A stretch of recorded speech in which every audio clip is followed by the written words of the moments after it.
Fun.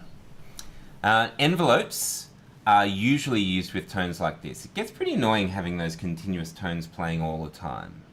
So we don't usually play continuous tones in music.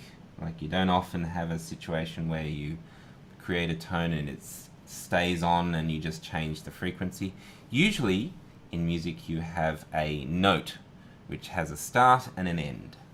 You might have a long note or a short note, but it's always got a start and an end. We use envelopes to control the length of a note in beads.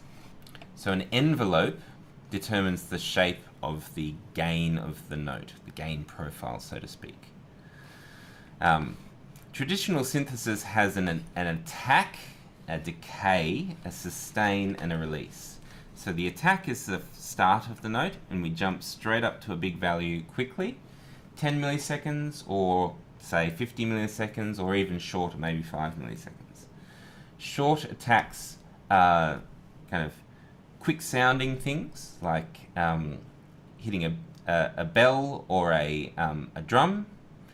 Other types of instruments, like a flute or a violin, may have a slower attack, depending on how they're played. Then we have a decay from that initial sound, so that bell may quickly drop away, and that may happen over like 80 milliseconds or 200 milliseconds, depending on what you want. And then we have a sustain, which stays at the same value for a fair amount of time, and then a release. So on a piano, when you hold the key down, you sustain the tone for a time that you feel it should sustain for. It's up to you to release that tone. And then when you do release it, it drops away fairly quickly, 100 milliseconds in this case. So let's have a try of this one.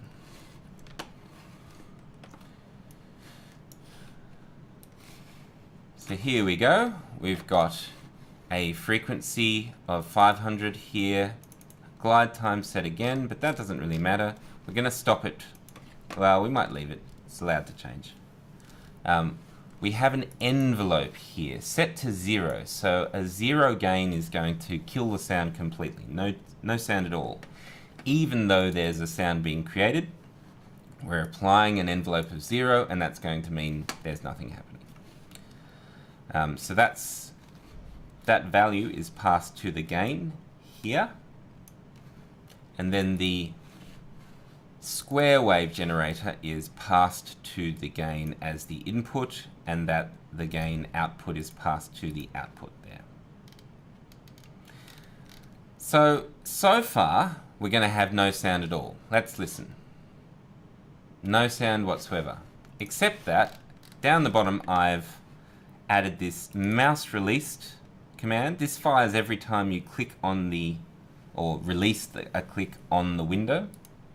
And here I've said E, that's the envelope, add a segment, going up to 0.5, this is the value 0.5 for gain, over 10 milliseconds, then back down to 0.1 over 100 milliseconds for the decay. So that's going to happen in a very short amount of time, 110 milliseconds, just a bit more than a tenth of a second. That's going to be the start of the tone. And then it's going to hold on for 500 milliseconds at 0.1, that's the sustain, and the release is going to go back down to 0, no sound, over 200 milliseconds. So let's have a listen to that.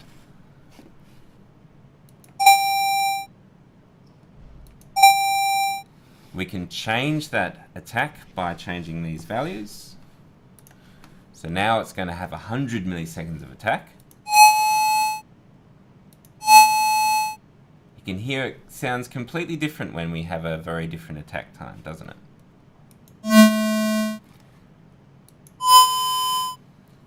I'm still controlling the frequency with my mouse. So that's the difference between frequency and envelope.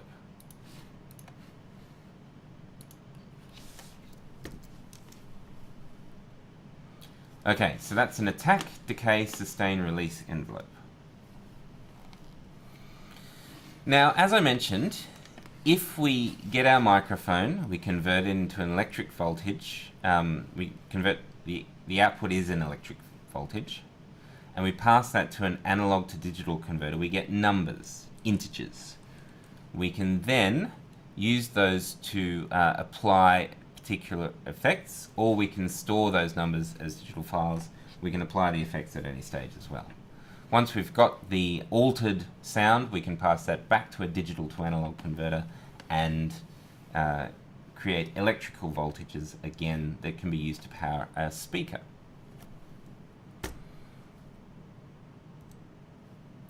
So sound files are basically just files that contain a list of numbers. If you've got one channel of audio, one speaker making sound, then you just have one long list of numbers.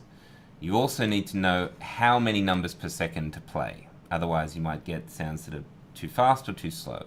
So if you recorded 44,000 numbers per second, you need to put that in the sound file to say this was recorded 44,000 times per second.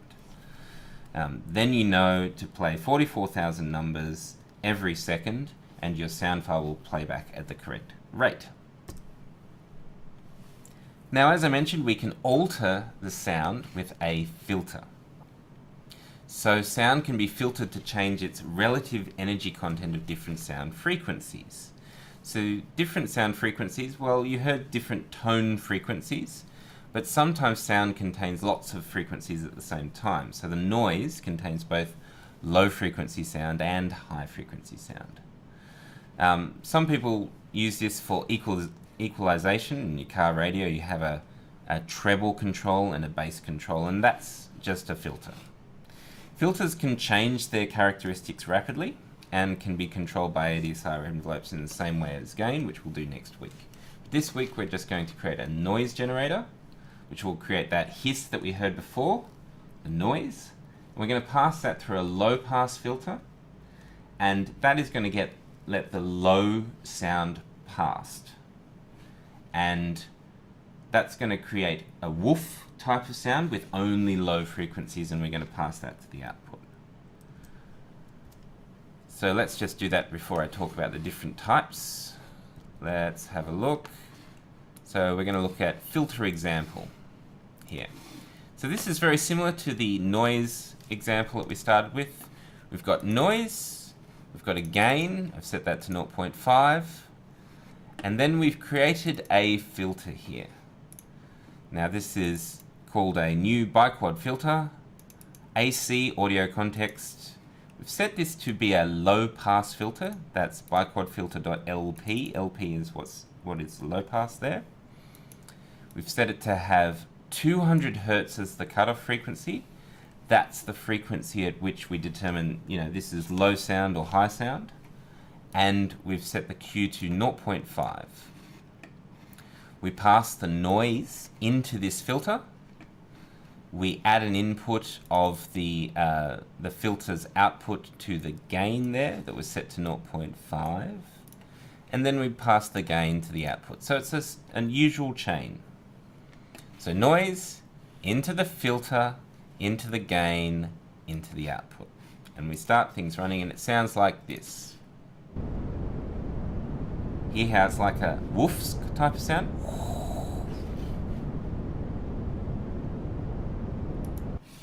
We can change the cutoff frequency of this low pass filter to 1000 Hertz, and that'll let more of the low frequency sound through all the way up to 1000 Hertz. You can change it to 2000 Hertz.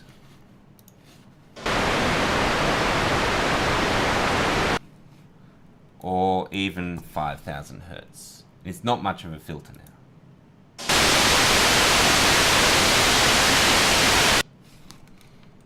Okay. So filters come in 4 main types, but there's lots of varieties of filters that are slight differences on the main types. So the main one you'll use is a low pass filter. This one lets low frequency sound pass. So if we have a look at this, you can see the left hand side, which is the low side, is passing through, and we roll off here, and high frequency sound is not let through. The The alternative is the high pass filter, which has the low sound being killed off and the high frequency sound let to pass through the filter. There's also a band pass filter, which lets a particular band of sound, and you've got two cutoff frequencies which you can set, or a band stop, which also has two cutoff frequencies, but it's the it stops a band of sound from getting passed. So we're killing off a particular band of sound. So low pass, high pass. So those are the two most common. Low pass is probably more common than high pass. Band pass filter and a band stop filter. They're more surgical types of filters. You can create a telephone type of sound by using a band pass filter. If you speak into a telephone, it drops off the low frequency sound and the high frequency sound and just passes the central sound through the system. So hopefully you now understand what sound is and how it is digitally controlled. You understand how to create noise and tones in processing.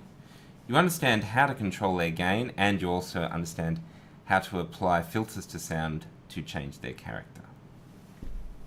Thank you very much.